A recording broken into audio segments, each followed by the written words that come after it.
Technological advancements in the media realm affected the political landscape in the sense that it leads to the decentralization of power. New media differed from old media as it has no editorial board that controls readership.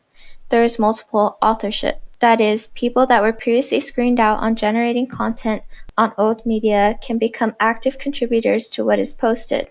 An essential criterion of new media outlets is how there is no gatekeeping, which is not the same board as the old media that determine what was relevant or not.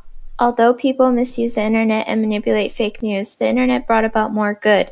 For example, people could share their opinions to a mass audience without it being regulated, and legitimate associations can network and unite people from all over the world to bring about collective action.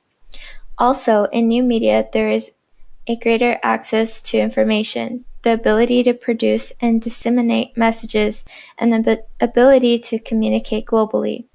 Furthermore, the new media provided more access to information, globalized network public spheres, variable anonymity, and curatability. People from all over the world could enact change on media platforms, and distance was no longer a barrier. They are consequently contributing to the concept of deliberation, where the new media became spaces that people could think about common interests and virtuous policies. This implies a certain degree of openness, not only with the freedom of speech, but also a space of reflective listening and engaging in more meaningful interactions. Thus, in this new social terrain, individuals are actors in gatekeeping the content of new media.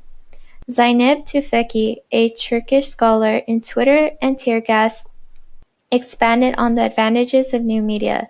She stated that with digital technologies, ordinary people have new means of broadcasting. Facebook, as an example, changed the political picture. It introduced power, work, dissent, and ease in people to become connected with social activism. This is related to how digital technologies enabled powerless individuals to become influential actors. In the old media form of print, such as the New York Times, the gatekeepers were the editorial boards that had the aim of choosing what to publish. Since their primary goal was to maximize viewership, they selectively choose their content and frame their news for their advantage. Hence, they have the power of generating content and consequently crowd out the public sphere, which does not contribute to what is published.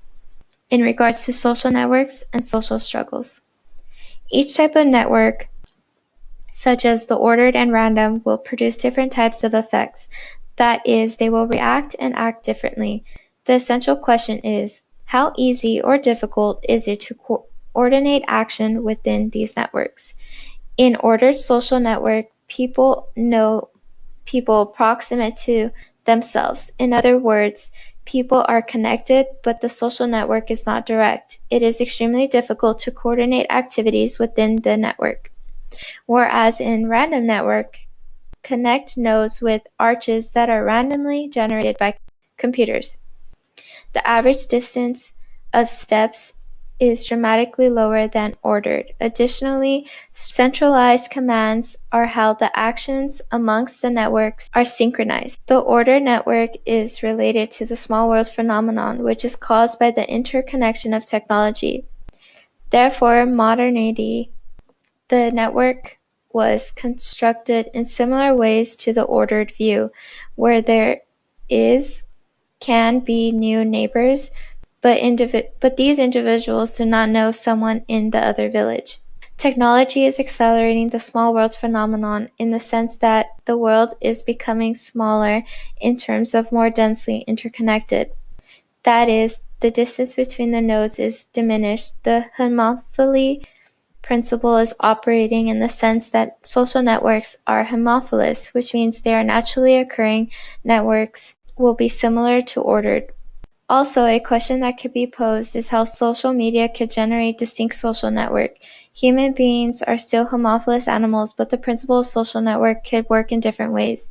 For example, boundaries of geography are no longer needed as interaction could be done around the world.